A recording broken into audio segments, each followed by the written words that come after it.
നമുക്ക് class start ചെയ്യാം. Okay, അപ്പൊ സ്റ്റാർട്ട് ചെയ്യാം. നമ്മൾ ഇന്ന് എടുക്കുന്ന സോഷ്യൽ വർക്കിലെ രണ്ടാമത്തെ മൊഡ്യൂൾ ആയിട്ടുള്ള വർക്കിംഗ് വിത്ത് ഇൻഡിവിജ്വൽസ് അല്ലെങ്കിൽ സോഷ്യൽ കേസ് വർക്ക് എന്ന് പറഞ്ഞ മൊഡ്യൂളാണ്. ഫസ്റ്റ് സോഷ്യൽ കേസ് വർക്ക് എന്താന്ന് നമുക്ക് നോക്കാം. സോഷ്യൽ കേസ് വർക്ക് എന്ന് പറഞ്ഞിട്ടുള്ളത് ഒരു primary method of Social work ആണ്. എന്ന് പറഞ്ഞാൽ ഡയറക്റ്റ് ഒരു ഇൻഡിവിജ്വൽ ആയിട്ടുള്ള ഒരു ഇന്റർവെൻഷൻ വരുന്ന ഒരു മെത്തേഡാണ് സോഷ്യൽ കേസ് വർക്ക് എന്ന് പറഞ്ഞാൽ. അപ്പം പ്രൈമറി മെത്തേഡ്സും സെക്കൻഡറി മെത്തേഡും അല്ലെങ്കിൽ പ്രൈമറി മെത്തേഡും ഓക്സിലറി മെത്തേഡും നമ്മൾ മുന്നേ പഠിച്ചതാണ്.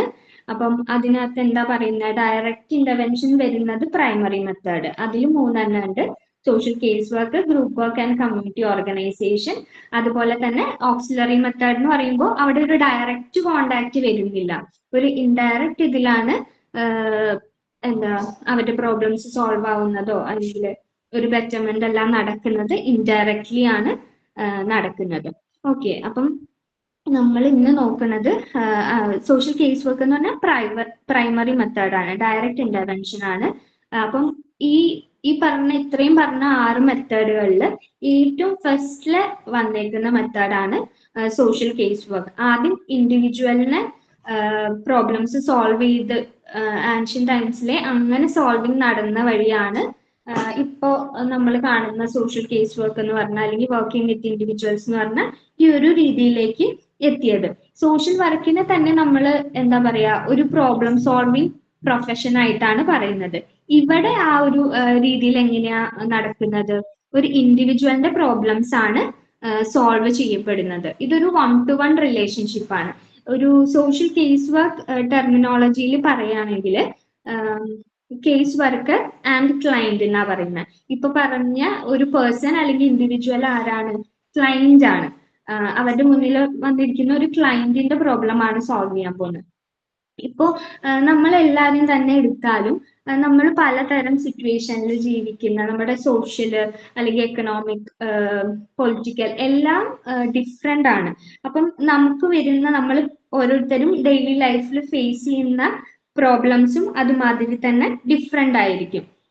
അപ്പൊ നമ്മളൊക്കെ പിന്നെ അത് മാത്രമല്ല നമ്മളുടെ ക്വാളിറ്റീസ് ആൻഡ് ട്രേറ്റ്സ് ഒക്കെ ഡിഫറെന്റ് ആണ്. അപ്പൊ ഓരോരുത്തർക്കും നമ്മൾ ഡിഫറെന്റ് ആയിട്ടുള്ള രീതിയിലുള്ള പ്രവർത്തനമാണ് നടത്തി പോവേണ്ടതും.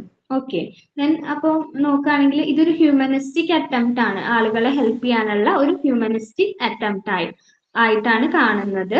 അപ്പൊ അതുവഴി അവർക്ക് അവരുടെ ലൈഫിൽ ഒരു അഡ്ജസ്റ്റ്മെന്റ് നടത്തുന്നുണ്ട്. അതുമാതിരി തന്നെ ഒരു ഫുൾ പൊട്ടൻഷ്യൽ ഉള്ള ഒരു നല്ലൊരു ഡെവലപ്മെന്റിലേക്കാണ് കാര്യങ്ങൾ പോകുന്നുണ്ടാവുക. ഓക്കെ, അപ്പൊ ഡെയിലി ലൈഫിൽ ഇപ്പം പലതരം പ്രോബ്ലംസ് ഉള്ള ആൾക്കാരാണെങ്കിൽ ഡെയിലി അവരുടെ പല കാര്യങ്ങളും ചെയ്തു പോരാനായിട്ട് പലതരം ഡിഫിക്കൽട്ടീസ് ഉണ്ടാവും. അപ്പം അതിനൊരു പ്രൊഫഷണൽ, ഒരു പരിധി വരെ നമുക്ക് ചില പ്രോബ്ലംസ് നമുക്ക് തന്നെ സോൾവ് ചെയ്യാനായിട്ട് പറ്റുന്നുണ്ടാവും. നമുക്ക് അതിനുള്ള ഒരു കഴിവും സ്കില്ലും കാര്യങ്ങളൊക്കെ ഉണ്ടെങ്കിൽ ഒരു പരിധി വരെ കുറെ പ്രോബ്ലംസ് എല്ലാം നമുക്ക് സോൾവ് ചെയ്ത് കൊണ്ടുപോകാൻ പറ്റും. സൈക്കോ സോഷ്യൽ ആയിക്കോട്ടെ, എന്ത് തരത്തിലുള്ള പ്രോബ്ലംസ് ആണെങ്കിലും അത് നമ്മുടെ ഓരോ ആൾക്കാരുടെ നേച്ചറൊക്കെ അനുസരിച്ചിരിക്കും. പക്ഷെ ഒരു പരിധി കഴിഞ്ഞാൽ നമുക്ക് എന്താ ഒരു തെറാപ്പിസ്റ്റിന്റെ അല്ലെങ്കിൽ ഒരു കേസ് വർക്കറിന്റെ ഒക്കെ ഒരു എന്താ ഹെൽപ്പ് എടുക്കേണ്ട ഒരു ആവശ്യമുണ്ട്. ഞാൻ SCERT ടെക്സ്റ്റ് ബുക്ക് റെഫർ ചെയ്തിട്ടുണ്ടായിരുന്നു. അതിനകത്ത് ഒരു സിമ്പിൾ ആയിട്ടൊരു എക്സാമ്പിൾ പറയുന്നുണ്ട്. എന്താന്ന് വെച്ചാല് ഇപ്പം ഒരു സ്റ്റുഡന്റ്, അത് +2 പഠിക്കുന്ന ഒരു സ്റ്റുഡന്റ് നന്നായി പഠിച്ചുകൊണ്ടിരിക്കുവായിരുന്നു. അക്കാഡമിക്സിലും അവർ നല്ല ബ്രൈറ്റ് ആയിട്ട് എല്ലാം നന്നായി പോയിക്കൊണ്ടിരിക്കുക. പക്ഷെ ഒരു ടൈം എത്തിയപ്പോഴേക്കും അവരുടെ കുട്ടിയുടെ അക്കാഡമിക്സ് പോയി. അതുമാതിരി തന്നെ എക്സ്ട്രാ കരിക്കുലറിലൊന്നും ഒട്ടും താല്പര്യം ഇല്ലാതെയായി. പിന്നെ മാർക്കുകൾ കുറയാൻ തുടങ്ങി. പിന്നെ ആള് ഭയങ്കര ഇമ്പൾസീവും അഗ്രസീവ് ഒക്കെ ആവാൻ തുടങ്ങി. മീൻസ് നേരത്തെ അതൊന്നും ഇല്ലാതിരുന്ന ആളാണ്. അപ്പൊ അവർക്ക് എന്ത് തരത്തിലുള്ള ഹെൽപ്പാണ് കൊടുക്കുന്നത്, അല്ലെങ്കിൽ എന്ത് പ്രൊഫഷണൽ ഇതാണ് സോഷ്യൽ വർക്കിൽ കൊടുക്കാനുള്ളതെന്ന് വെച്ചാൽ ആ ഒരു ഇൻഡിവിജ്വലിന്റെ പ്രോബ്ലംസിനെ സോൾവ് ചെയ്യാനുള്ള ആ ഒരു മെത്തേഡാണ് സോഷ്യൽ കേസ് വർക്ക് എന്ന് പറഞ്ഞിട്ടുണ്ടെങ്കിൽ. ഓക്കെ, ക്ലിയർ ആയിട്ടുണ്ടാവും എന്ന് വിചാരിക്കുന്നു. ദെൻ നെക്സ്റ്റ് നോക്കുകയാണെങ്കിൽ നമ്മൾ ഡെഫിനിഷൻസ് ഒബ്വിയസ്ലി പഠിക്കേണ്ട ഇതാണ്. ആരുടെ ഡെഫിനിഷൻ ആണെന്ന് പറഞ്ഞിട്ട് ചോദിക്കുന്നുണ്ടാവും. ഓക്കെ, അപ്പം സോഷ്യൽ കേസ് വർക്കിൽ ഏറ്റവും കൂടുതൽ നമ്മൾ ക്വസ്റ്റ്യൻസ് പ്രതീക്ഷിക്കാവുന്ന ഒരു ആളാണ് മേരി റിച്ച്മണ്ട്. അപ്പം മേരി റിച്ച്മണ്ടിന്റെ ബുക്സ് അതുപോലെ തന്നെ റിലേറ്റഡ് ഫാക്ട്സ് ഒക്കെ നമുക്ക് വളരെ ഇമ്പോർട്ടന്റ് ആയിട്ടുള്ള കാര്യമാണ്. സോഷ്യൽ കേസ് വർക്കിന്റെ മദർ എന്ന് തന്നെ വിളിക്കുന്ന ആളാണ് മേരി റിച്ച്മണ്ട്. ഓക്കെ, അപ്പം ആ ഓദർ നമുക്ക് തന്നിട്ടുള്ള ഡെഫിനിഷൻ എന്താന്ന് നോക്കാം. Social case work may be defined as an art of doing different things for and with different people by cooperating with them to achieve at one and the same time their own and society's betterment. അപ്പൊ പലതരം കാര്യങ്ങൾ ചെയ്യുന്ന കാര്യം പറയുന്നുണ്ട്. ഇപ്പൊ ആ ഒരു കുട്ടിയുടെ എക്സാമ്പിൾ എടുക്കുവാണെങ്കിലും ഞാൻ പറഞ്ഞു അവർക്ക് എന്താ പലതരത്തിലുള്ള ഇപ്പം പഠിക്കുന്നതിന് പിന്നോട്ട് പോയതിന്റെ പ്രശ്നമുണ്ട്, അതുപോലെ എക്സ്ട്രാ കരിക്കുലറിന് പോയതിന്റെ പ്രശ്നമുണ്ട്, പിന്നെ ബിഹേവിയറൽ ചേഞ്ച് സംഭവിച്ചിട്ടുണ്ട്. അപ്പൊ പല ഡിഫറെന്റ് പ്രോബ്ലത്തിന് അവിടെ ഒരു സൊല്യൂഷൻ ആവശ്യമാണ്. ഓക്കെ, അതുവഴി ഇപ്പൊ ആ കുട്ടി ഒരു ബെറ്റർ എന്താ ഇപ്പൊ ഈ പറഞ്ഞ പ്രോബ്ലംസ് ഒക്കെ സോൾവ് ആയി വന്നിട്ടുണ്ടെങ്കിൽ എന്താണ് ആ ഒരു ഇൻഡിവിജ്വലിന്റെ ചേഞ്ച് അവിടെ നാളെ ഒരു സൊസൈറ്റിയുടെ ബെറ്റർമെന്റിന് ഹെൽപ്പ് ചെയ്യും എന്നാണ് പറയുന്നത്. അപ്പോൾ ഇത് നിങ്ങൾ എന്തെങ്കിലുമൊക്കെ ഇതിലെ ഇമ്പോർട്ടന്റ് ആയിട്ടുള്ള വേർഡ്സ് കീവേഡ്സ് ആക്കി വെച്ചിട്ട് ഓർമ്മിച്ചു വെക്കുക. അപ്പം ഇതാണ് മേരി റിച്ച്മണ്ടിന്റെ ഡെഫിനിഷൻ. ഓക്കെ, ദെൻ നെക്സ്റ്റ് ഒരു ഡെഫിനിഷൻ നോക്കാം. ജെസി താഫ്റ്റ് തന്നിട്ടുള്ള ഡെഫിനിഷൻ ആണ് 1920. Social case work is a means social treatment of maladjusted individuals involving an attempt to understand his personality, behavior and social relationship and to assist him in work out a better social and personal adjustment.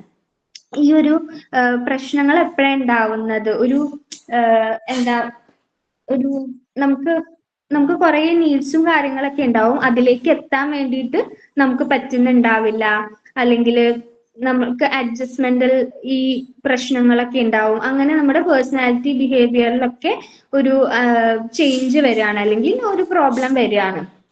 അപ്പം ആ ഒരു തരത്തിലാണ് ജെസി താഫ്റ്റ് പിന്നെ ഈ ഒരു definition പറഞ്ഞിട്ടുള്ളത്. Okay, അപ്പൊ ആ ഒരു അഡ്ജസ്റ്റ്മെന്റ് എന്നൊക്കെ പറയുന്ന അല്ലെങ്കിൽ സോഷ്യൽ റിലേഷൻഷിപ്പിലൊക്കെ ചേഞ്ച് വരാണ് സംഭവിക്കുന്നത്, അല്ലെങ്കിൽ പ്രശ്നമാവുകയാണ് ചെയ്യുന്നത്. അപ്പൊ ആ ഒരു കീവേഡ്സ് ഒക്കെ വെച്ചിട്ട് ഈ ഒരു ഡെഫിനിഷൻ ആലോചിച്ച് വെക്കാം. നെക്സ്റ്റ് വൺ വാട്സൺ, നമ്മുടെ ബിഹേവിയറിസം ഒക്കെ കൊണ്ടുവന്നിട്ടുള്ള JB വാട്സൺ തന്നിട്ടുള്ള ഡെഫിനിഷൻ ആണ്. Social case work is the art of untangling and reconstructing that twisted personality in such a manner that individual can adjust himself to his environment. ഈ ഒരു നമ്മൾ ഒരു human എന്ന് പറഞ്ഞിട്ടുണ്ടെങ്കിൽ എൻവയോൺമെന്റ് ആയിട്ട് അല്ലെങ്കിൽ സോഷ്യലി കണക്റ്റഡ് ആയിട്ടുള്ള ഒരു എന്താ സോഷ്യൽ ബീയിങ് എന്നൊക്കെ പറയുന്ന ഇതാണ് അല്ലെ. അപ്പൊ നമുക്ക് നമ്മുടെ ഉള്ളിനേക്കാളും കൂടുതൽ നമ്മൾ അഡ്ജസ്റ്റ്മെന്റ് നടത്തേണ്ടത് നമ്മുടെ എൻവയോൺമെന്റ് ആണ്. നമ്മൾ എപ്പോഴും ലിങ്ക് ചെയ്തുകൊണ്ടിരിക്കുന്നത് ആ ഒരു എൻവയോൺമെന്റ് ആയിട്ടാണ്. എൻവയോൺമെന്റ് എന്ന് പറഞ്ഞാൽ ബാക്കിയുള്ള ആൾക്കാരാകാം, അല്ലെങ്കിൽ ഇൻസ്റ്റിറ്റ്യൂഷൻസ് ആവാം, എന്ത് വേണമെങ്കിലും ആകാം. അപ്പം ആ ഒരു ഇതില് അഡ്ജസ്റ്റ്മെന്റ് നടത്തി ഒരു നല്ല രീതിയിൽ വരുന്ന കാര്യമാണ് ആര് പറയുന്നത്? വാട്സൺ പറയുന്നത്. ഓക്കെ, ദെൻ എന്താ ഈ മേരി റിച്ച്മണ്ടിനെ പറഞ്ഞ മാതിരി തന്നെ കുറെ കോൺട്രിബ്യൂഷൻസ് സോഷ്യൽ കേസ് വർക്കിൽ തന്ന ഒരാളാണ് ഹെലൻ ഹാരിസ് പേൾമാൻ. നമ്മൾ ചിലപ്പോൾ H പേൾമാൻ എന്ന് പറഞ്ഞിട്ട് കാണുന്നുണ്ടാവും. അദ്ദേഹം പറയുന്ന ഡെഫിനിഷൻ ആണ് A social case work process used by certain human welfare agencies to help individuals to cope more effectively with their problems in social functioning. അപ്പം അദ്ദേഹം കുറച്ചും കൂടി സിമ്പിൾ ആയിട്ടാണ് പറയുന്നത്. ഒരു എക്സ്റ്റേണൽ ഏജൻസി അല്ലെങ്കിൽ ഒരു ഹ്യൂമൻ വെൽഫെയർ ഏജൻസി ആണല്ലോ ഇവരെ ഹെൽപ്പ് ചെയ്യാൻ വേണ്ടിയിട്ട് ഉള്ളത്, ഇൻഡിവിജ്വലിന് എന്താ ഈ പ്രോബ്ലത്തിനൊക്കെ ഇത് ചെയ്യാൻ വേണ്ടിയിട്ട്, അതിനൊക്കെ റിക്കവർ ചെയ്ത് വരാൻ വേണ്ടിയിട്ട് അല്ലെങ്കിൽ കോപ്പ് ചെയ്യാൻ വേണ്ടിയിട്ട് ഹെൽപ്പ് ചെയ്യുന്നത് ആരാണ്? ഒരു ഹ്യൂമൻ വെൽഫെയർ ഏജൻസി ആണ്. പ്രോബ്ലംസ് ഇൻ ദ സെൻസ് അദ്ദേഹം പറയുന്നത് സോഷ്യൽ ഫങ്ഷനിങ്ങിലുള്ള പ്രോബ്ലംസ് ആണ് എല്ലാം. ഇപ്പൊ നേരത്തെ പറഞ്ഞ വാട്സൺ ആണെങ്കിൽ എൻവയോൺമെന്റ് എന്ന് പറഞ്ഞു, ഇത് സോഷ്യൽ ഫങ്ഷനിങ് എന്ന് പറഞ്ഞു. സോഷ്യൽ ഫങ്ഷനിങ് എന്ന് പറഞ്ഞാൽ എന്താ ഉള്ളത്? ഇൻഡിവിജ്വൽ എങ്ങനെയാണ് ഒരു എൻവയോൺമെന്റ് ആയിട്ട് ഇന്ററാക്ട് ചെയ്യുന്നത്. നമുക്കൊക്കെ ഒരു ഡിഫൈൻഡ് ആയിട്ടുള്ള ഇത് തന്നിട്ടുണ്ട്, റോളുകൾ ഉണ്ട് അല്ലെ. നമ്മളിപ്പം വർക്ക് പ്ലേസിലാണെങ്കിൽ ഇങ്ങനെയാണ്, നമ്മുടെ സോഷ്യൽ ആക്ടിവിറ്റീസ് ഇങ്ങനെ ചെയ്യണം, അല്ലെങ്കിൽ നമ്മുടെ റിലേഷൻഷിപ്പ് വിത്ത് നമ്മുടെ പാർട്ട്ണർ ആയിട്ട് ഇങ്ങനെ വേണം, ഫാമിലി ആയിട്ട് ഇങ്ങനെ വേണം എന്നൊക്കെ പറഞ്ഞിട്ട് നമുക്ക് ഓരോ റോളുകൾ തന്നിട്ടുണ്ട്. അതിൽ എന്തെങ്കിലും പ്രശ്നം വരുന്ന കാര്യമാണ് പറയുന്നത്. അപ്പൊ ഇതെല്ലാം ഇപ്പൊ ഇത്രയും നേരം പറഞ്ഞുകൊണ്ടിരുന്നതൊക്കെ അവിടെ എന്താ ഈ സോഷ്യൽ ഫങ്ഷനിങ്ങിന്റെ പ്രശ്നമാണ്, അല്ലെങ്കിൽ എൻവയോൺമെന്റ് അഡ്ജസ്റ്റ് ചെയ്യാൻ ബുദ്ധിമുട്ടാണ്, അല്ലെങ്കിൽ സൊസൈറ്റിയുടെ ബെറ്റർമെന്റിന് വേണ്ടിയിട്ടാണ് നമ്മൾ മാറുന്നതെന്നൊക്കെ പറയുമ്പോഴും അവിടെ നമ്മളും ഉണ്ട്, ആസ് എ പേഴ്സൺ നമ്മളും ഉണ്ട്, പിന്നെ ഒരു എൻവയോൺമെന്റ് ഉണ്ട്, അല്ലെങ്കിൽ സൊസൈറ്റി ആസ് എ ഹോൾ എന്ന് പറഞ്ഞിട്ട് നമുക്ക് അങ്ങനെ മനസ്സിലാക്കി വെക്കാം. ഓക്കെ, അപ്പം ഒരു ഇൻഡിവിജ്വലിന് ഒരു പ്രശ്നമില്ലാതെ ഇരിക്കുവാണ്, നല്ല രീതിയിൽ പോകാൻ കഴിയുന്നുണ്ടെങ്കിൽ അത് ഒരു സൊസൈറ്റിയുടെ ബെറ്റർമെന്റിനും, അല്ലെങ്കിൽ അയാൾ നന്നായി അയാളുടെ എൻവയോൺമെന്റ് ആയിട്ട് അഡ്ജസ്റ്റ് ചെയ്ത് നല്ല രീതിക്ക് ജീവിക്കുന്നുണ്ടെന്നാണ് പിന്നെ അതിന്റെ മീനിങ്. ഓക്കെ, അപ്പൊ ഈ ഒരു സോഷ്യൽ കേസ് വർക്ക് ആയിട്ട് ബന്ധപ്പെട്ട് ക്വസ്റ്റ്യൻസ് ഒക്കെ വരുമ്പോൾ നിങ്ങൾ ആലോചിക്കേണ്ട വാക്കുകളാണ് ഇതൊക്കെ. സോഷ്യൽ ഫങ്ഷനിങ്ങും അല്ലെങ്കിൽ സൊസൈറ്റി ബെറ്റർമെന്റ്, അതുപോലെ തന്നെ എൻവയോൺമെന്റ് എന്നൊക്കെ പറഞ്ഞിട്ടുള്ള വാക്കുകൾ. ചിലപ്പോൾ നമുക്ക് മറ്റേ അസേർഷൻ റീസണിങ് പോലത്തെ ക്വസ്റ്റ്യൻസ് ഒക്കെ വരുമ്പോൾ ഇതേപോലെ എന്തെങ്കിലുമൊക്കെ ഇപ്പൊ പറഞ്ഞ കാര്യങ്ങൾ നിങ്ങൾക്ക് ചിലപ്പോൾ സ്ട്രൈക്ക് ആവും. ഓക്കെ, അപ്പൊ അത്രയാണ് ഡെഫിനിഷൻസ്. ഇനിയും ഒരുപാട് ഡെഫിനിഷൻസ് ഉണ്ട് ആക്ച്വലി. എന്താണ് റോബർട്ട് ലീ, അതുപോലെ ഹാമിൽട്ടൺ ഒക്കെ പറഞ്ഞിട്ടുള്ള ഡെഫിനിഷൻസ് ഉണ്ട്. എല്ലാം ജസ്റ്റ് ഒന്ന് നിങ്ങൾ നോക്കി പോവാ, കീവേഡ്സ് വെച്ചിട്ട് പഠിച്ചു വെച്ചേക്കുക. ഓക്കെ, എല്ലാ ഡെഫിനിഷൻസും കാണാതെ പഠിക്കാനായിട്ട് പറ്റത്തില്ലല്ലോ. ഓക്കെ, അപ്പം 4 ഡെഫിനിഷൻസ് ആണ് ഞാൻ ആ കാര്യത്തിൽ ഉൾപ്പെടുത്തിയിട്ടുള്ളത്. ദെൻ നോക്കുകയാണെങ്കിൽ എവിടെ നിന്നാണ് ഈ ഒരു ഇതിന്റെ ഹിസ്റ്ററി സ്റ്റാർട്ട് ആയത് എന്നുള്ള കാര്യമാണ്. അപ്പോൾ നമ്മൾ ഗ്രൂപ്പ് വർക്ക് പഠിച്ചപ്പോഴാണെങ്കിലും നമ്മൾ എന്താണ് ഈ 19th സെഞ്ച്വറിയിൽ തന്നെ തുടങ്ങിയിട്ടുണ്ടായിരുന്നു. ഈ പറഞ്ഞ charity organisation, settlement house movement ഒക്കെ അവിടെയും പറഞ്ഞിരുന്നു. അപ്പം ഇവിടെയും കാര്യങ്ങളൊക്കെ സ്റ്റാർട്ട് ആവുന്നത് ഈ ഒരു വെസ്റ്റേൺ കൾച്ചറിൽ നിന്ന് തന്നെയാണ്. ചാരിറ്റി ഓർഗനൈസേഷൻ സൊസൈറ്റിന്ന് സ്റ്റാർട്ടായി. അപ്പം എന്താ പറയുന്നത്, founded in the late 19th century, these societies aim to coordinate charitable efforts and introduce the concept of friendly visitors who assist and provide support to the needy. അന്നൊക്കെ ഒരു ഫ്രണ്ട്ലി വിസിറ്റേഴ്സ് പോലെ ഇങ്ങനെ വന്നിരുന്നു, അസൈൻ ചെയ്ത കുറച്ച് പേര് വന്ന് needy ആയിട്ടുള്ള ആൾക്കാർക്ക് ഹെൽപ്പ് കൊടുത്തിരുന്നു. അതും ഒരു തരത്തിലുള്ള കേസ് വർക്കാണ്, അല്ലെങ്കിൽ ആ ഇൻഡിവിജ്വലിന് ഒരു ഹെൽപ്പ് കൊടുക്കുന്ന ആ രീതിനെ നമുക്ക് ഇന്നത്തെ ഒരു കേസ് വർക്കിലേക്ക് കണക്ട് ചെയ്ത് പറയാനായിട്ട് പറ്റും. അപ്പം എവിടെന്നാ സ്റ്റാർട്ട് ആയെന്ന് വെച്ചാൽ ഈ പറയുന്ന COS തന്നെയാണ്. ദെൻ സെറ്റിൽമെന്റ് ഹൗസ് മൂവ്മെന്റ് വന്നു. അപ്പോൾ ഹൽ ഹൗസ് എന്ന് പറഞ്ഞ ചിക്കാഗോയില് ഹൽ ഹൗസ് മൂവ്മെന്റ് അല്ലെങ്കിൽ സെറ്റിൽമെന്റ് ഹൗസ് വന്നു. അതുവഴി പുവർ ആയിട്ടുള്ള ആൾക്കാർക്ക്, നീഡി ആയിട്ടുള്ള ആൾക്കാർക്ക് പലതരത്തിലുള്ള ഹെൽപ്പുകൾ കിട്ടി എന്നുള്ളതാണ്. ഓക്കെ, ദെൻ കുറച്ചും കൂടി കഴിഞ്ഞപ്പോൾ 20th century ഒക്കെ കഴിഞ്ഞപ്പോഴാണ് മേരി റിച്ച്മണ്ടിന്റെ കോൺട്രിബ്യൂഷൻ. എന്താണ് മേരി റിച്ച്മണ്ടിന്റെ ഫേമസ് ആയിട്ടുള്ള ബുക്കാണ് സോഷ്യൽ ഡയഗ്നോസിസ്, 1917 സോഷ്യൽ ഡയഗ്നോസിസ്. അതിലാണ് കറക്റ്റ് ആയിട്ട് ഇങ്ങനെ ഇൻഡിവിജ്വൽ കേസസ്, അവരുടെ അസസ്മെന്റ് കാര്യങ്ങളൊക്കെ പറഞ്ഞു വെച്ചിരുന്നത്. എന്താ ഈ ബുക്കിൽ ആണ് അത് പറഞ്ഞു വെച്ചിരിക്കുന്നത്. Okay, then social diagnosis laid the foundation for systematic social casework, emphasizing the importance of understanding individual cases through detailed assessment. അപ്പൊ എന്താ ഇവര് കുറച്ചുപേരെ, മേരി റിച്ച്മണ്ട് കുറച്ചുപേരെ ഇതേപോലെ ട്രെയിൻ ചെയ്ത് അങ്ങനത്തെ രീതിയിൽ പോയിക്കൊണ്ടിരിക്കുകയാണ്. മീൻസ് കേസ് വർക്കിന്റെ ഒരു ആ രീതിയിലൊക്കെ വന്ന ഒരു ഇമ്പോർട്ടൻസ് ഒക്കെ മനസ്സിലാക്കി. പക്ഷെ ആ ഒരു ചെറിയ രീതിയിൽ പോയാൽ പോരാന്ന് പിന്നീട് മനസ്സിലായി. അതിനുശേഷമാണ് പിന്നെ ട്രെയിനിങ് ആൻഡ് എഡ്യൂക്കേഷൻ ഇത് എല്ലാം വന്നിട്ട് then the establishment of formal training programmes. അതുവരെ ഇവർക്ക് അറിയുന്ന കാര്യങ്ങൾ അങ്ങനെ ഷെയർ ചെയ്യപ്പെട്ട് ആ രീതിയിലാണ് കാര്യങ്ങൾ നടന്നുകൊണ്ടിരുന്നത്. ദെൻ വന്നിട്ട് ഒരു പ്രോപ്പർ ആയിട്ടുള്ള ഫോർമൽ ട്രെയിനിങ് പ്രോഗ്രാം പോലെ സോഷ്യൽ വർക്കേഴ്സിനൊക്കെ, കാരണം ഇത് ലീഡ് ചെയ്യാൻ ആരെങ്കിലും വേണ്ടേ, അപ്പൊ അതിന് പിന്നെ സോഷ്യൽ വർക്കേഴ്സിനെ തന്നെ പിക്ക് ചെയ്ത് അവർക്ക് ഇതേപോലെ ട്രെയിനിങ്സ് കൊടുക്കാൻ തുടങ്ങി. അപ്പൊ അത് സ്റ്റാർട്ട് ആയത് ന്യൂയോർക്ക് സ്കൂൾ ഓഫ് ഫിലാന്ത്രോപ്പിയിലാണ്. പിന്നീട് അതിനെന്തായിട്ടാണ് ഇപ്പൊ നമ്മൾ Columbia University School of Social Work എന്ന് പറഞ്ഞിട്ടാണ് പിന്നീട് അറിയാൻ തുടങ്ങിയത്. ഓക്കെ, അപ്പൊ ഫസ്റ്റില് സ്റ്റാർട്ടായ ആ ഒരു ട്രെയിനിങ് എവിടെ വെച്ച് നടന്നു എന്ന് ചോദിച്ചു കഴിഞ്ഞാൽ ന്യൂയോർക്ക് സ്കൂൾ ഓഫ് ഫിലാന്ത്രോപ്പി ആണ്. അതുപോലെ തന്നെ അതിപ്പോ Columbia University School of Social Work എന്ന് അറിയപ്പെടുന്നു. ദെൻ അതിനുശേഷമൊക്കെയാണ് നമ്മുടെ National Association of Social Workers ഒക്കെ എസ്റ്റാബ്ലിഷ് ആയത്. ഈ ഒരു പ്രൊഫഷന്റെ ആ ഒരു ഇത് കൂട്ടാൻ വേണ്ടിയിട്ടും അത് ഫ്ലറിഷ് ചെയ്യപ്പെട്ടതൊക്കെ ഈ ഒരു പ്രൊഫഷണൽ ഓർഗനൈസേഷൻ വന്ന വഴിയൊക്കെയാണ്. ദെൻ അത് കഴിഞ്ഞ് നമുക്കറിയണം സൈക്കോ അനലിറ്റിക്കൽ ഇൻഫ്ലുവൻസ്, സിഗ്മണ്ട് ഫ്രോയിഡിന്റെ ഒക്കെ ഇതെല്ലാം ആ ഒരു തിയറി എല്ലാം ഈ ഒരു സോഷ്യൽ കേസ് വർക്കിലേക്കൊക്കെ ഇൻകോപ്പറേറ്റ് ചെയ്യപ്പെടുകയാണ് ചെയ്തത്. നമുക്കറിയണം പേഴ്സണാലിറ്റിയുടെ കോമ്പോസിഷൻ ആയിട്ട് പറഞ്ഞിട്ടുള്ള id ego, super ego, id എന്ന് പറഞ്ഞ pleasure principle, ego reality, super ego moral എന്നൊക്കെ പറഞ്ഞിട്ട് നമ്മൾ അറിയാൻ തുടങ്ങിയത്. അതുപോലെ conscious mind, sub conscious, unconscious മൈൻഡിന്റെ ഒക്കെ ഇമ്പോർട്ടൻസ് ഒക്കെ പറഞ്ഞിട്ടുള്ള അതും ഇതുമായിട്ട് ഇൻകോപ്പറേറ്റ് ചെയ്യാണ് ചെയ്തത്. Okay, incorporation of psychoanalytical theories into social casework emphasizes the importance of understanding unconscious processes and childhood experiences.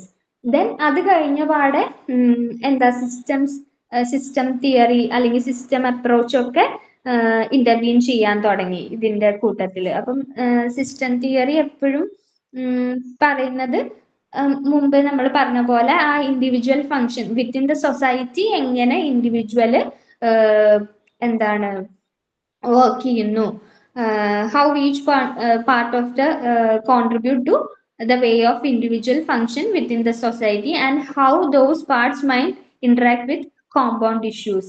അപ്പൊ ആ ഒരു ഇൻഡിവിജ്വലിന്റെ കാര്യമുണ്ട്, ആ ഒരു സൊസൈറ്റിയുടെ കാര്യങ്ങളും പറയുന്ന അതും കൂടിയിട്ട് സിസ്റ്റം അപ്രോച്ച് എന്ന് പറഞ്ഞിട്ട് ഉണ്ടാവുകയാണ് ചെയ്തത് 1960 to 1970 ആ ഒരു സമയം ആയപ്പോഴേക്കും. ദെൻ ഇപ്പോഴത്തെ ഒരു പ്രസന്റ് ഇതിലേക്ക് കാര്യങ്ങൾ വന്നു 1980s to പ്രസന്റ്. അപ്പോ എന്താ പറയുന്നത്, കുറച്ചും കൂടി ഒരു കൾച്ചറൽ കോമ്പീറ്റൻസ് എന്നുള്ള രീതിയിലൊക്കെ, അതായത് ഇപ്പം ഓരോ ഇൻഡിവിജ്വൽസിനും എന്താ യുണീക്കാണ്. ഇപ്പം പല ഡിഫറെന്റ് കൾച്ചർ എന്നൊക്കെയാണ് ആളുകൾ വരുന്നേ വിചാരിക്കുക.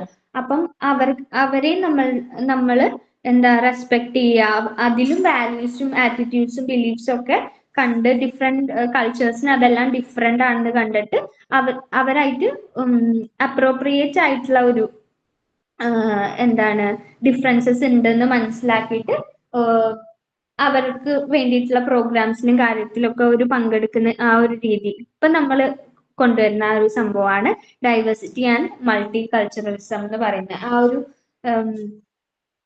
ആ ഒരു ഈക്വാലിറ്റി, ഡിഫറെന്റ് കൾച്ചർ ആണെങ്കിൽ പോലും അവരെ എല്ലാരെയും റെസ്പെക്ട് ചെയ്യണം എന്നൊക്കെ പറയുന്ന ആ ഒരു രീതിയാണ് കൾച്ചറൽ കോമ്പിറ്റൻസ് എന്നുള്ള രീതിയിൽ പറയുന്നത്. ദെൻ എവിഡൻസ് ബേസ്ഡ് പ്രാക്ടീസ് ആയി. അപ്പോഴേക്കും എംപിരിക്കൽ എവിഡൻസ് അല്ല, അതായത് എക്സ്പീരിയൻസ് കൊണ്ട് നമ്മൾ ആദ്യം എക്സ്പീരിയൻസ് ചെയ്യുക, അതിനെപ്പറ്റി റിസർച്ച് ചെയ്യുക, ദെൻ ഒരു ഇന്റർവെൻഷൻ ഇംപ്ലിമെന്റ് ചെയ്യുക. ആ ഒരു evidence base social work practice എന്നൊക്കെ നമ്മൾ കേട്ടിട്ടില്ലേ. അപ്പൊ ആ ഒരു രീതിയിലേക്ക് കാര്യങ്ങൾ എത്തി. Emphasis on integrating research and empirical evidence into social work intervention. ആദ്യം നമ്മൾ after getting an evidence or doing research നമ്മൾ ഒരു ഇംപ്ലിമെന്റേഷൻ നടത്തുകയാണ് അല്ലെങ്കിൽ ഇന്റർവെൻഷൻ നടത്തുന്ന രീതിയാണ് എവിഡൻസ് ബേസ്ഡ് പ്രാക്ടീസ് എന്ന് പറഞ്ഞാൽ. Then use of technical advancement, use of technology to enhance case management, communication and access to resources. Technology വന്നപ്പോൾ പല കാര്യങ്ങളും ഒന്നും കൂടി ഈസി ആയി. കേസ് മാനേജ്മെന്റിന്റെ കാര്യത്തിലാണെങ്കിലും കമ്മ്യൂണിക്കേഷന്റെ കാര്യത്തിലാണെങ്കിലും അതുപോലെ നമ്മൾ പലതരം റിസോഴ്സസ് യൂസ് ചെയ്ത് നമ്മുടെ പ്രോബ്ലംസ് സോൾവ് ചെയ്യുന്ന കാര്യത്തിലൊക്കെ ആണെങ്കിലും ഒരു ഡിഫറൻസ് എല്ലാം വന്ന് തുടങ്ങി. ഓക്കെ, അപ്പം ഇത്രയാണ് ഒരു ഹിസ്റ്ററി എന്നുള്ള രീതിയിൽ പറയാനുള്ളത്. ചാരിറ്റി ഓർഗനൈസേഷൻ സ്റ്റാർട്ട് ചെയ്ത് സെറ്റിൽമെന്റ് ഹൗസസ്, പിന്നെ മേരി റിച്ച്മണ്ടിന്റെ കാര്യം ഇമ്പോർട്ടന്റ് ആണ്.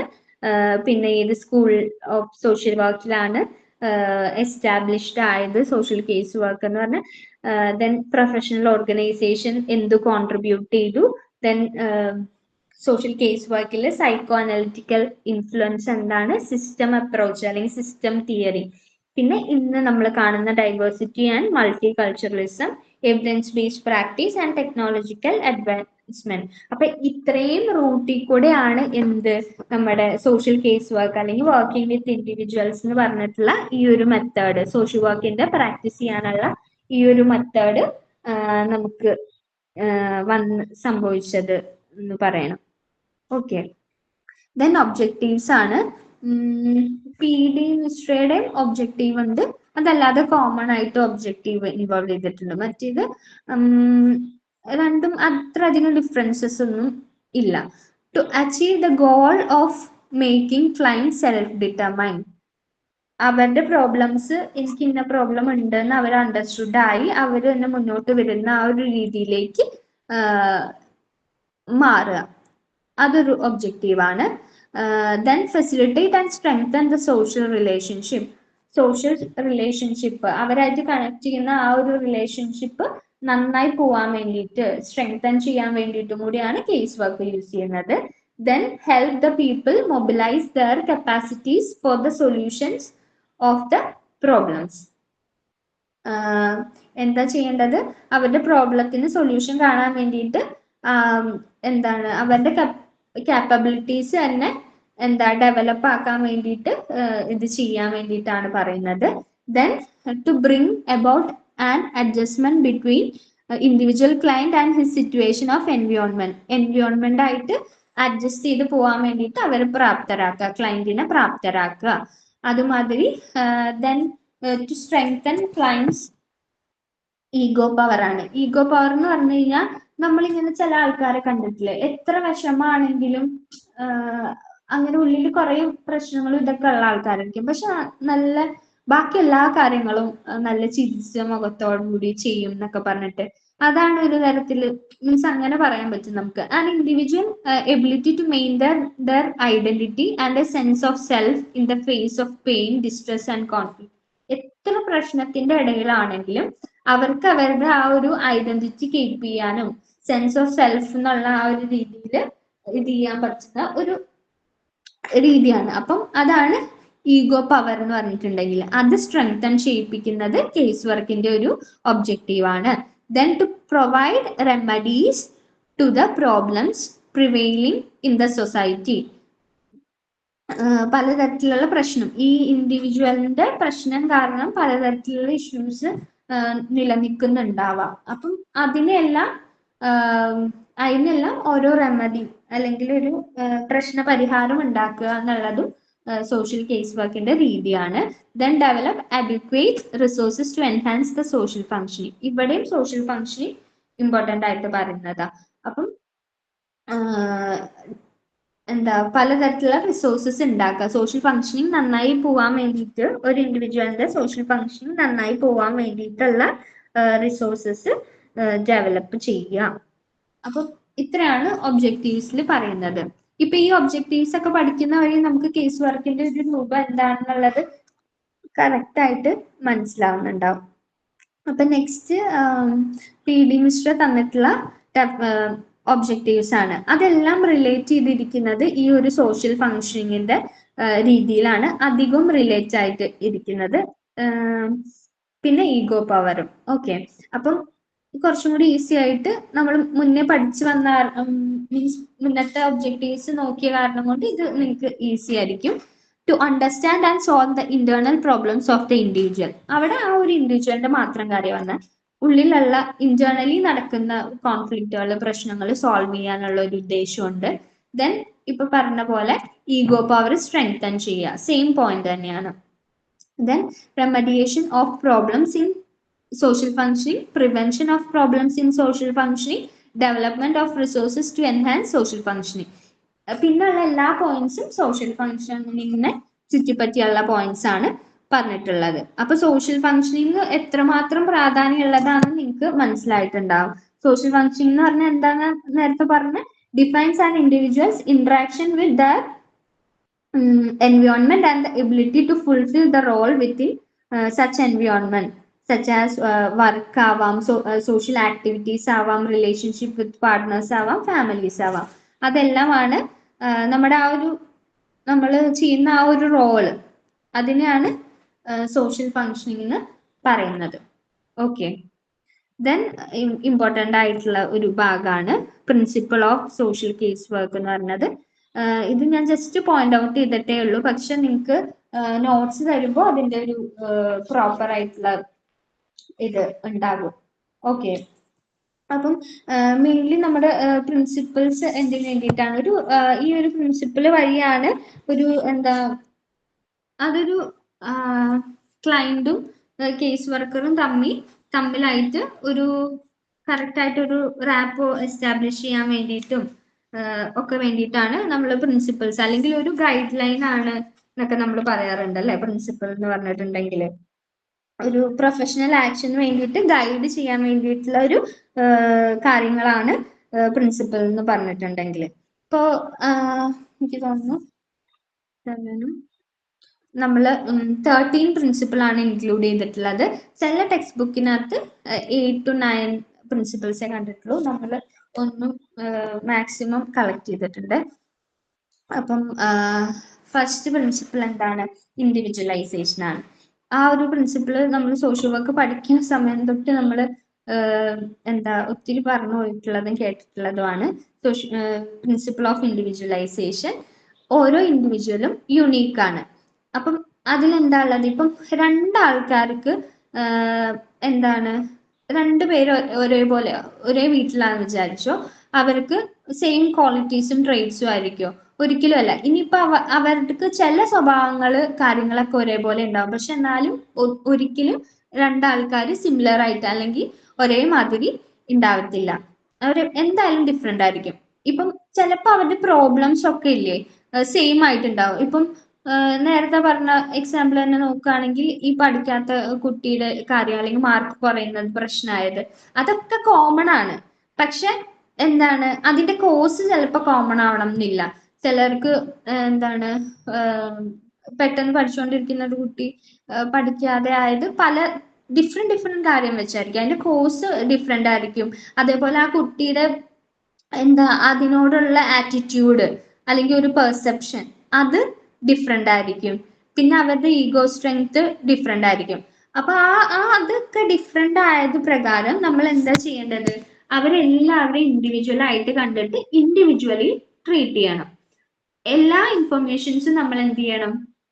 കളക്ട് ചെയ്തിട്ട് ദെൻ ഒരു സൊല്യൂഷനിലേക്ക് എത്തുകയാണ് വേണ്ടത്. അപ്പൊ ഈ ഒരു ഇൻഡിവിജ്വലൈസേഷൻ പ്രിൻസിപ്പിൾ എന്ന് പറയുന്നത്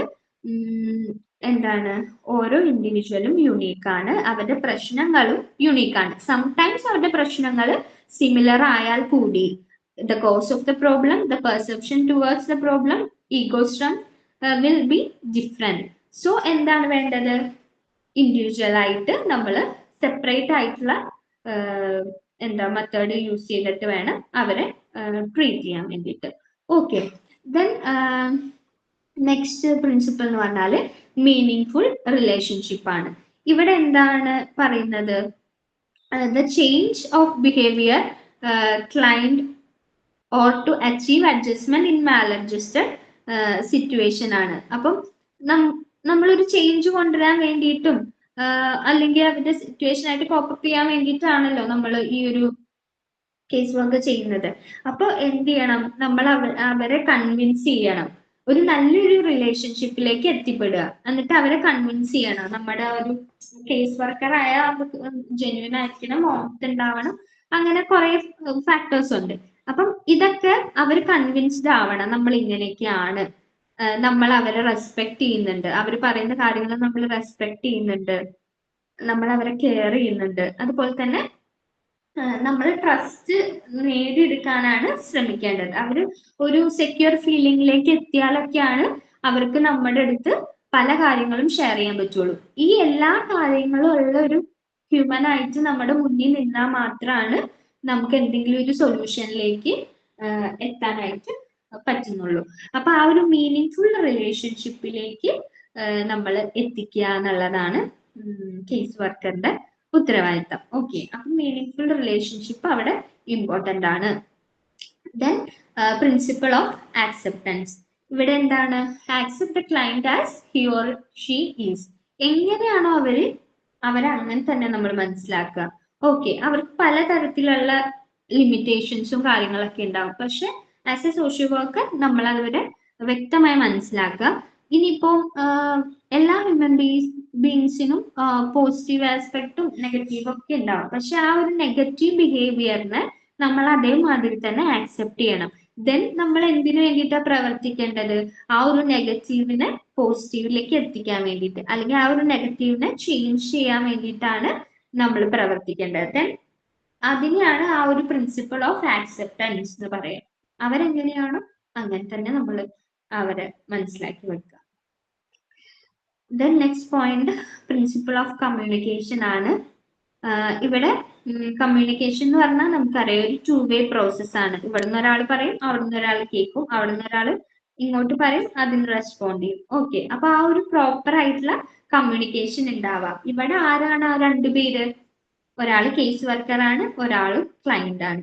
അപ്പൊ ആ ഒരു പ്രോപ്പർ കമ്മ്യൂണിക്കേഷൻ ഉണ്ടായാൽ മാത്രമാണ് അവർക്ക് പരസ്പരം അറിയാനും എല്ലാം തുറന്നു പറയാനുള്ള ഒരു സാഹചര്യം ഉണ്ടാവത്തുള്ളൂ. ദെൻ അതനുസരിച്ച് മാത്രമാണ് ഒരു പ്രോബ്ലം സോൾവ് ചെയ്ത് പോവാനും പറ്റുന്നുള്ളൂ. ഓക്കെ, അപ്പൊ അതാണ് പ്രിൻസിപ്പിൾ ഓഫ് കമ്മ്യൂണിക്കേഷൻ എന്ന് പറഞ്ഞിട്ടുണ്ടെങ്കിൽ. Then principle of expression of feelings. അവിടെ എന്താണ്? ക്ലയന്റിന്റെ ഫീലിങ്സ് എന്താണോ അത് ഫ്രീ ആയിട്ട് എക്സ്പ്രസ് ചെയ്യാൻ വേണ്ടിയിട്ട് പറ്റണം. ഇപ്പൊ നെഗറ്റീവ് ഫീലിങ്സ് ആണ് പറയുന്നത് എന്ന് വിചാരിക്കാം. അപ്പൊ നമ്മൾ അതിനെ ഡിസ്കറേജ് ചെയ്ത് നിർത്താനോ ഇരിക്കാനോ ഒന്നും പോവരുത്, സ്റ്റോപ്പ് ചെയ്യാനൊന്നും പോവരുത്. അവരെങ്ങനെയാണ് ഇപ്പൊ എന്താ പറയാ, പറഞ്ഞ് അവരിപ്പോ പറഞ്ഞിട്ട് കരയാന്ന് വിചാരിച്ചോ, പക്ഷെ ആ കരച്ചിൽ നിർത്താൻ പോവരുത്. അതൊരു തരത്തിലുള്ള എന്താ വെന്റിലേഷൻ ആയിരിക്കും മേ ബി അവരുടെ. അപ്പൊ അതിനും കേസ് വർക്കറിന് കുറെ മനസ്സിലാക്കാനുണ്ടാവും. ഓക്കെ, അപ്പൊ അവരുടെ ഫീലിങ്സ് എന്താണോ അത് ഫ്രീ ആയിട്ട് അങ്ങ് എക്സ്പ്രസ് ചെയ്യാൻ വേണ്ടിയിട്ട് നമ്മൾ പർപ്പസ്ഫുള്ളി അല്ലെങ്കിൽ കെയർഫുള്ളി നമ്മൾ ഒരു വഴി ഒരുക്കുക. അവർ പറയുന്ന കാര്യങ്ങൾ കറക്റ്റ് ആയിട്ട് ലിസൺ ചെയ്യുക എന്നുള്ളതാണ്.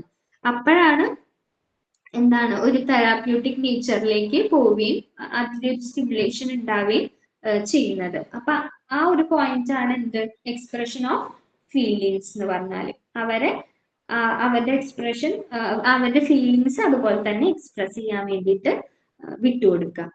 Okay, then principle of control emotional involvement ആണ്. അതിലെന്താ പറയണേ? കേസ് വർക്കർ ഒരിക്കലും ഇമോഷണലി അവരായിട്ട് കണക്ട് മീൻസ് ഇമോഷണലി ഇൻവോൾവ് ചെയ്യരുത്. അവരുടെ ഫീലിങ്സും ഇമോഷൻസും അതേമാതിരി മനസ്സിലാക്കാനുള്ള ഒരു ഇതുണ്ടാവുക. അതല്ലാതെ അവരവരുടെ പ്രശ്നം പറഞ്ഞ് കരയണേക്കാൾ മുന്നേ നമ്മൾ കരയാൻ നിന്നാലോ, means as a case worker നമ്മൾ അങ്ങനെ ചെയ്യാൻ നിന്ന് കഴിഞ്ഞാൽ it will be too bad അല്ലെ. അപ്പം അങ്ങനെ ഒരു സിറ്റുവേഷനിലേക്ക് കൊണ്ടുവന്ന് എത്തിക്കരുത്. അവരുടെ ആ ഒരു ഇമോഷൻസ് ആ രീതിയിൽ തന്നെ എംപതറ്റിക് ആയിട്ട് നമ്മൾ മനസ്സിലാക്കി എടുക്കുക. അതെന്താ നമ്മൾ ഇൻവോൾവ് ചെയ്യാൻ നിൽക്കരുത്. ദെൻ പറയുകയാണെങ്കിൽ നോൺ ജഡ്ജ്മെന്റൽ ആറ്റിറ്റ്യൂഡ് ആണ്. ഈ നോൺ ജഡ്ജ്മെന്റൽ ആറ്റിറ്റ്യൂഡ് എന്താ പറയുന്നത്? അതൊരു ശരിക്കും പറഞ്ഞ ഒരു ക്വാളിറ്റി ആണ്, ഒരു കേസ് വർക്ക് റിലേഷൻഷിപ്പിന്റെ ഒരു ക്വാളിറ്റി ആണ്. ഈവൻ നമുക്ക് നമ്മുടെ ലൈഫിലൊക്കെ ആണെങ്കിലും പ്രാക്ടീസ് ചെയ്യാവുന്ന ഒരു കാര്യമാണ് നോൺ ജഡ്ജ്മെന്റൽ ആറ്റിറ്റ്യൂഡ് എന്ന് പറഞ്ഞാല്. ഒരു തരത്തിൽ നമ്മളൊരു ബ്ലെയിം ചെയ്യും. ഇപ്പം നമ്മളോട് നമ്മുടെ ഫ്രണ്ട്സ് പല കാര്യങ്ങളും വന്ന് ഷെയർ ചെയ്യാറുണ്ട്. ഇപ്പം ഫാമിലിയിലെ ആയിക്കോട്ടെ, അവരുടെ പാർട്ട്ണർ തമ്മിലുള്ള ഇഷ്യൂ ആയിക്കോട്ടെ, എല്ലാ കാര്യങ്ങളും ചില ഫ്രണ്ട്സ് പറയാറുണ്ട്. പക്ഷെ പറഞ്ഞു കഴിഞ്ഞാൽ തന്നെ നമ്മൾ കുറച്ച് കഴിയുമ്പോൾ നമ്മൾ ആലോചിക്കും, ഓ ഇങ്ങനെ ആയതുകൊണ്ടല്ല അവരങ്ങനെ പെരുമാറി മീൻസ് അങ്ങനെയൊക്കെ പറഞ്ഞിട്ട് നമ്മൾ ആലോചിക്കുന്നുണ്ടാവും. പക്ഷെ അങ്ങനൊരു അവരുടെ പ്രോബ്ലത്തിന് അവരാണ് കാരണം അങ്ങനെയൊക്കെ പറഞ്ഞിട്ട് നമ്മൾ തിങ്ക് ചെയ്യാനേ പാടില്ല, ജഡ്ജ്മെന്റൽ ആവാനേ പാടില്ല. ഓൺലി നമ്മൾ എന്താ ചെയ്യേണ്ടത്? അത് ജസ്റ്റ് ഇവാലുവേറ്റ് ചെയ്യണം. അവരുടെ ആറ്റിറ്റ്യൂഡ്സും സ്റ്റാൻഡേർഡ്സും ആക്ഷൻസും ഒക്കെ ഒന്ന് ഇവാലുവേറ്റ് ചെയ്യണം. അല്ലാതെ അവരെ ജഡ്ജ് ചെയ്ത് കളയല്ല, പ്രീ ഡിറ്റർമൈൻഡ് ആയിട്ട് ജഡ്ജ് ചെയ്ത് കളയല്ല വേണ്ടത്. ഓക്കെ, അപ്പം അതാണ് നോൺ ജഡ്ജ്മെന്റൽ ആറ്റിറ്റ്യൂഡ് എന്ന് പറഞ്ഞു കഴിഞ്ഞാൽ. Then next point, principle of clients self determination ആണ്. Practical recognition of the right and needs of clients to freedom in making his or her choices and decision.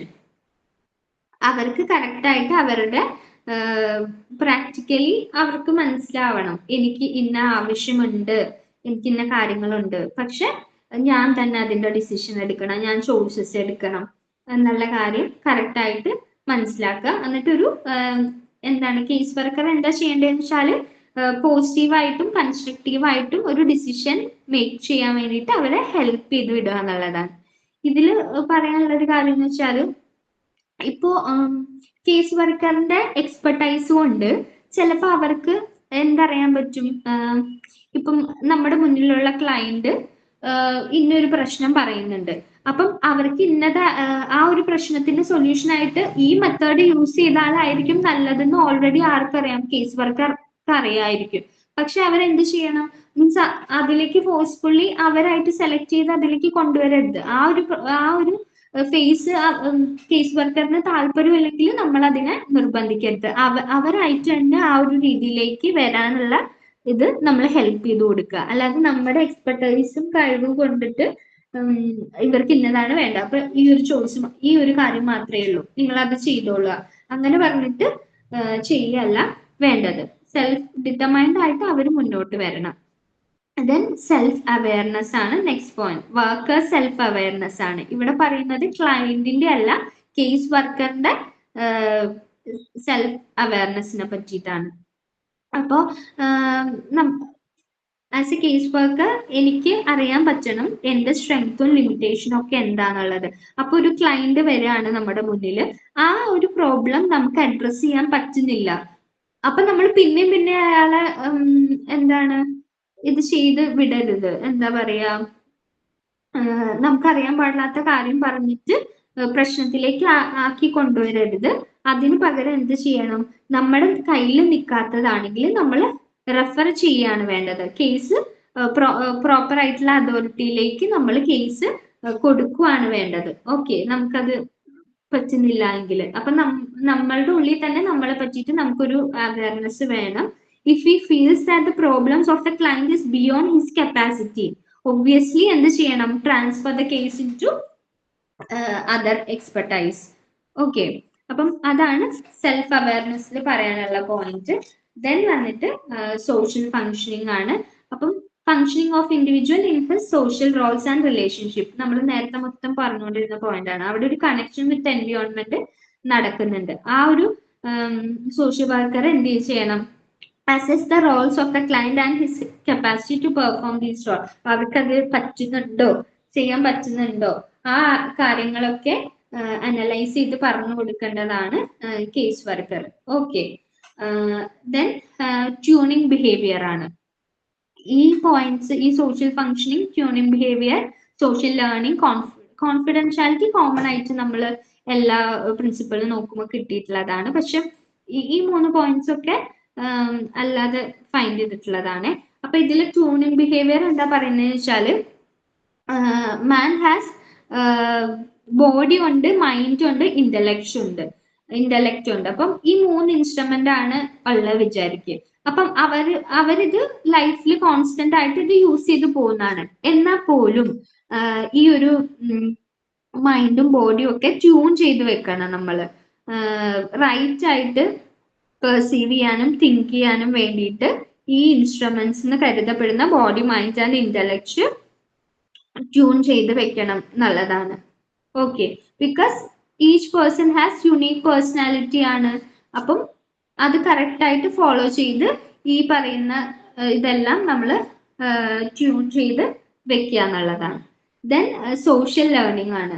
അപ്പം social learning നമുക്ക് important ആയിട്ടുള്ള കാര്യമാണ്. ഒരു problem solve ചെയ്യാനായിക്കോട്ടെ, അതുപോലെ തന്നെ ഒരു change കൊണ്ടുവരാനാണെങ്കിലും ഈ ഒരു സോഷ്യൽ ലേണിംഗ് ഇമ്പോർട്ടൻ്റ് ആണ്. അപ്പം നമ്മൾ ആദ്യം എന്താ, ഓർഗനൈസ് ചെയ്യണം, പിന്നെന്താ ഇവാലുവേറ്റ് ചെയ്യണം ഈ പ്രോബ്ലത്തിനെ പറ്റി, പിന്നെ എന്ത് ചേഞ്ച് കൊണ്ടുവന്നാലാണ് എന്ത് ആക്ഷൻ കൊണ്ടുവന്നാലാണ് ഇത് പോസിബിൾ ആവുക എന്നുള്ളതൊക്കെ സോഷ്യൽ ലേണിംഗിന്റെ ഭാഗമായിട്ട് വരുന്നതാണ്. Then searching for and acquiring new informations, then new experience കൂടിയിട്ട് നമ്മൾ ഇൻവോൾവ് ചെയ്യുകയൊക്കെ വേണം. അപ്പം സോഷ്യൽ ലേണിംഗ് എന്ന് പറഞ്ഞിട്ടുള്ളത് ഒരു തരത്തിലുള്ള ലേണിംഗ് ആണ്. ലേണിംഗും ആണ് നമ്മൾ ഓർഗനൈസ് ചെയ്ത് കറക്റ്റ് ആയിട്ട് ഒരു സ്റ്റെപ്പ് വഴി പോകുന്ന ഒരു പ്രോസസ്സ് തന്നെയാണ് സോഷ്യൽ ലേണിംഗ് എന്ന് പറഞ്ഞാൽ. ഓക്കെ, ദെൻ നമുക്ക് ഏറ്റവും അറിയാവുന്ന പോയിന്റ് ആണ് പ്രിൻസിപ്പിൾ ഓഫ് കോൺഫിഡൻഷ്യാലിറ്റി എന്ന് പറഞ്ഞാൽ. കോൺഫിഡൻഷ്യാലിറ്റി എന്ന് പറഞ്ഞാൽ നമ്മൾ ഒരു സീക്രട്ട് ആയിട്ട് വെക്കേണ്ട ഇൻഫർമേഷൻസ് അങ്ങനെ തന്നെ പ്രിസർവ് ചെയ്യുക എന്നുള്ളത്. പിന്നെ പ്രൊഫഷണൽ റിലേഷൻഷിപ്പ് മാത്രം അത്ര അത്യാവശ്യം വന്നാൽ, ഇപ്പൊ നമ്മൾ നേരത്തെ പറഞ്ഞില്ലേ സെൽഫ് അവയർനെസ്, നമുക്കിപ്പം മനസ്സിലാവുകയാണ് എന്താണ് ഈ ഒരു ക്ലയന്റിന്റെ ഇഷ്യൂ എനിക്ക് സോൾവ് ചെയ്യാൻ പറ്റുന്നതല്ല എങ്കിൽ ഞാനത് വേറൊരാൾക്ക് റെഫർ ചെയ്യുന്ന സമയത്ത് എനിക്ക് ഈ ആളുടെ കാര്യങ്ങൾ കറക്റ്റ് ആയിട്ട് പറയാം, എന്നാലാണ് അയാൾക്ക് നല്ലൊരു റിസൾട്ടിലേക്ക് അല്ലെങ്കിൽ അയാളുടെ പ്രോബ്ലം സോൾവ് ആവുകയുള്ളൂ. അതർവൈസ് അത് പ്രശ്നത്തിലാവും. അപ്പോൾ ആ ടൈമിൽ നമുക്ക് കോൺഫിഡൻഷ്യൽ ആയിട്ട് കീപ്പ് ചെയ്യല്ല വേണ്ടത്, തുറന്ന് പറയാണ്. പക്ഷെ അതല്ലാത്ത സിറ്റുവേഷനിൽ നമ്മളത് പ്രിസർവ് ചെയ്ത് തന്നെ വെക്കണം. അതർവൈസ് അതെന്താകും, ഒരു ചീറ്റിംഗ് കാര്യമാകും അല്ലെ, ഫീലിംഗ് ഓഫ് ബീങ് ചീറ്റഡ് ആവും ക്ലൈന്റ് പറഞ്ഞിട്ടുണ്ടെങ്കിൽ. അപ്പൊ ഇത്രയാണ് മെയിൻ ആയിട്ട് principle of social case work എന്ന് പറഞ്ഞിട്ടുണ്ടെങ്കിൽ. ഓക്കെ.